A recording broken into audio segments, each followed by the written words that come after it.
There are three main types of dominance when we're dealing with genetics problem. The first one is what we've been dealing with so far, and that's complete dominance. That's when there's going to be one dominant allele and one recessive allele, and the dominant will always cover up the recessive.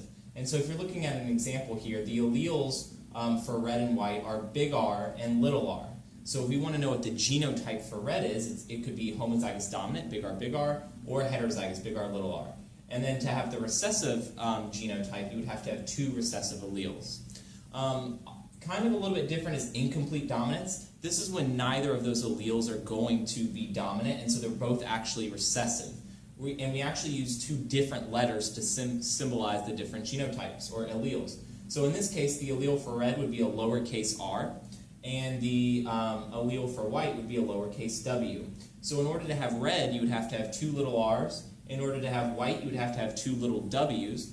But if you take one from each, you actually get a blend of those two colors. So red and white make pink. So if it had a little r and a w, little w, then that genotype would actually be pink. So incomplete is when you have a blend of the phenotypes.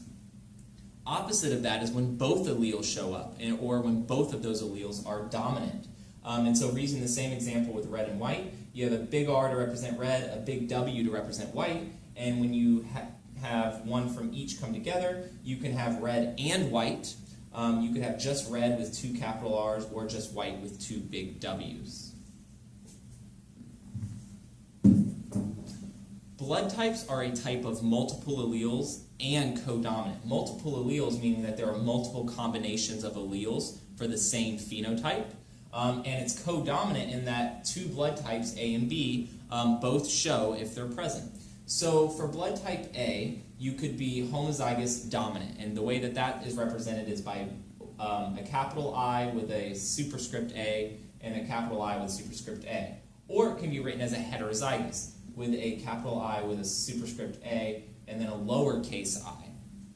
The same thing goes for B, but when they're both together, it's codominant. So the A and the B will show, and this is how you write that genotype.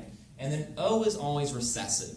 And so the only way to have blood type O is if you have two recessive alleles. The O blood type is the universal donor. They can give blood to anyone. And then if you have blood type AB, you are actually a universal acceptor. You can receive blood from blood types O, A, or B. In any word problem, if you're never told what the parent or what the person is, whether they're homozygous or heterozygous, you always assume heterozygous. So for example, if I said someone had blood type A, you don't know whether I'm talking about homozygous dominant or heterozygous. You always assume heterozygous. In addition, we can also deal with sex-linked traits, or traits that are going to be carried on the X chromosome. Remember, females have an X and an X, and males have an X and a Y. And so two most common sex-linked recessive traits are color blindness and hemophilia. What's important about this is that because females have two X chromosomes, they can actually be a carrier for these sex-linked recessive traits. Males cannot be carriers because they only have one X, so they have to have whatever shows up on that X chromosome.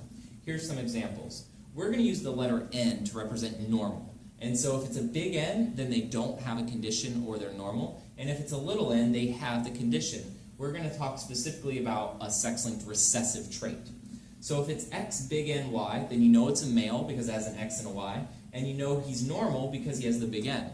If he has the condition, it'll be X little n with a Y. Again, you know it's a male because he's XY, and he has the recessive allele, so he's going to have the condition. Males are said to be hemizygous because they don't have an option of being heterozygous. They either have it or they don't. And so we call that hemizygous. Females, to be normal because they have two X chromosomes, they could be X big N, X big N. They could be X big N, X little n, so that's called a carrier, which means that they have the allele to pass on, but they don't have the condition. Or they could be homozygous recessive, X little n, which means they have the condition. So the key takeaway is that females can be carriers, males can't. So genetic or sex-linked recessive traits are always going to be passed from mother to son, never from father to son, because the father will always give just the Y chromosome, and there's nothing carried on the Y. To finish things up, there are some different types of gene interactions. You have something that's called pleiotropy, and this is when one single gene is going to affect an individual in many ways. So an example of that is Marfan syndrome. People with Marfan syndrome might have short arms or legs, or they're disproportionate in different parts of their body. In addition, they also have problems with their aorta. So one single gene mutation caused a series of effects, or pleiotropic effects, on that individual. Polygenic traits or polygenic inheritance is when you have multiple genes or two or more sets of alleles controlling that phenotype. So examples would be skin color or height. Multifactorial traits are traits that are controlled by genes and the environment. This is when you get into that concept of nature versus nurture. And then there's also this idea of epistasis, which we're not going to focus on too much, but it's actually when two genes will control a trait, but one gene will mask the other. But we will not focus on that. And whenever we're talking about these different types of gene interactions, you might see this word penetrance. And penetrance is going to be the percent of individuals with a genotype that show the expected phenotype. So for example, some individuals will have the mutation that will lead to breast cancer. However, not everyone who has that gene mutation will have breast cancer.